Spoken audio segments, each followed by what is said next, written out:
Cinema നടനായിട്ടുള്ള കൊച്ചു പ്രേമനെ മലയാളികൾക്ക് ഏറെ പരിചിതമാണ്. എന്നാൽ പ്രണയിച്ച പെണ്ണിനെ സ്വന്തമാക്കാൻ നിരാഹാരം കിടന്ന കൊച്ചു പ്രേമനെ അധികം ആർക്കും അറിയില്ല. തൻ്റെതായ ശൈലിയിൽ മലയാളികളെ കൂടുതൽ ചിരിപ്പിച്ച ആളായിരുന്നു അദ്ദേഹം. സിനിമയിലും സീരിയലിലും അമ്മ വേഷങ്ങളിലൂടെ ശ്രദ്ധ നേടിയിട്ടുള്ള ഗിരിജയാണ് കൊച്ചു പ്രേമൻ്റെ ഭാര്യ. നാടകത്തിൽ അഭിനയിക്കുന്ന കാലത്താണ് ഗിരിജയെ കൊച്ചു പ്രേമൻ കാണുന്നതും പ്രണയിക്കുന്നതും. തൻ്റെ ഇളയ അനുജത്തിയെ പാട്ട് പഠിപ്പിക്കാനായി തിരുവനന്തപുരം മ്യൂസിക് കോളേജിൽ നിന്നും ഒരു ടീച്ചർ വരുമായിരുന്നു. ഈ ടീച്ചറുടെ റൂംമേറ്റായിരുന്നു ഗിരിജ. കോളേജ് കഴിഞ്ഞ് പാട്ട് പഠിക്കാൻ വരുന്ന ടീച്ചറിൻ്റെ കൂടെ ഗിരിജയും വരുമായിരുന്നു. അവരെ തിരികെ കൊണ്ടുവിടേണ്ട ജോലി കൊച്ചു പ്രേമനാണ്. അങ്ങനെ കൊണ്ടുവിട്ട് ഒടുവിൽ ഗിരിജയെ അദ്ദേഹം ജീവിതത്തിലേക്ക് കൊണ്ടുവന്നു. ഇഷ്ടമാണെന്ന് പറഞ്ഞപ്പോൾ ഗിരിജ ആദ്യം എതിർക്കുകയാണ് ചെയ്തത്.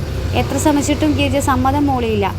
ഗിരിജ സമ്മതം അറിയിക്കാത്തത് കൊണ്ട് തന്നെ നിരാഹാരം കിടക്കാൻ തുടങ്ങി. 7 ദിവസമായിരുന്നു നിരാഹാരം. അവസാനം അദ്ദേഹം തലകറങ്ങി വീണു. എല്ലാവരും നടനെ ആശുപത്രിയിൽ എത്തിച്ചപ്പോഴാണ് തന്നെ കെട്ടാൻ വേണ്ടിയാണ് പ്രേമൻ നിരാഹാരം കിടന്നെന്ന് ഗിരിജ അറിയുന്നത്. പിന്നീട് പലരും കൊച്ചു പ്രേമന് വേണ്ടി ഗിരിജയോട് സംസാരിച്ചു. ഒടുവിൽ കൊച്ചു പ്രേമനെ വിവാഹം കഴിക്കാൻ തന്നെ ഗിരിജ സമ്മതിച്ചു. ഗിരിജയുടെ വീട്ടുകാർ സമ്മതിക്കാത്തത് കൊണ്ട് രജിസ്റ്റർ വിവാഹമായിരുന്നു പിന്നീട് നടന്നത്. ശേഷം വലിയ കോലാഹലങ്ങളൊക്കെ സംഭവിച്ചെങ്കിലും ഗിരിജയെ വീണ്ടും വീട്ടുകാരുടെ സമ്മതത്തോടെ കൊച്ചു പ്രേമൻ വിവാഹം കഴിച്ചു. കഴിഞ്ഞ 38 വർഷം കൊച്ചു പ്രേമൻ്റെ സന്തത സഹചാരിയായി ഗിരിജയും ഒപ്പം ഉണ്ടായിരുന്നു.